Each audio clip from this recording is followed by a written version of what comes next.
I'm going to talk about two different approaches to this question. First up, if you have covered simultaneous equations, then I think it's a good shout here, so I'm going to use that approach to begin with. I'm going to say that we've got H horses and P humans, P for the number of people. So if every human and horse has one head each, then the number of people plus the number of horses is going to equal 25. Quite a nice little equation.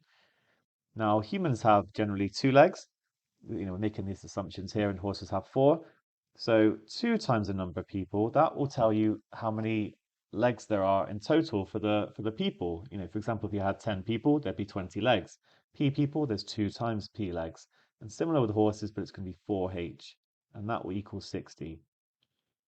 So what we can do now, I'm just going to leave this one here, put it at the top, and then I'm going to double the second equation. 2p plus 2h equals 50. And the reason I'm doing that is that now I can sort of, look at this and I can either compare it and say, right, I've got the same number of people now for both equations, but over here I've got two more horses here and then 10 more legs in total.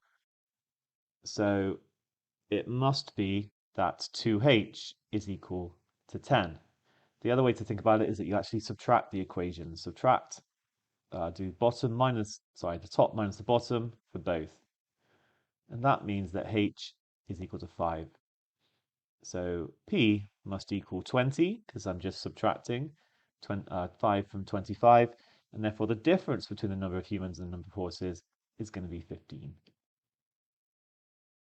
One other approach, of course, is to use trial and error. Just try out different numbers of humans and horses, and you probably can get to the answer. It's not a great method, it's not, you can't sort of generalize it. You're just trying things out. And if you're trying to get through these questions quickly and with like succinct methods, then it's to be avoided really. And if you want to get onto later competitions, like trial and error just sort of goes out the window.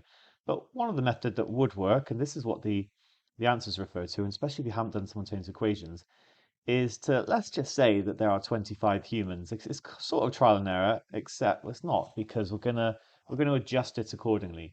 So if we had 25 humans, then we would have 25 heads, so that one would be satisfied, but we'd have 50 legs.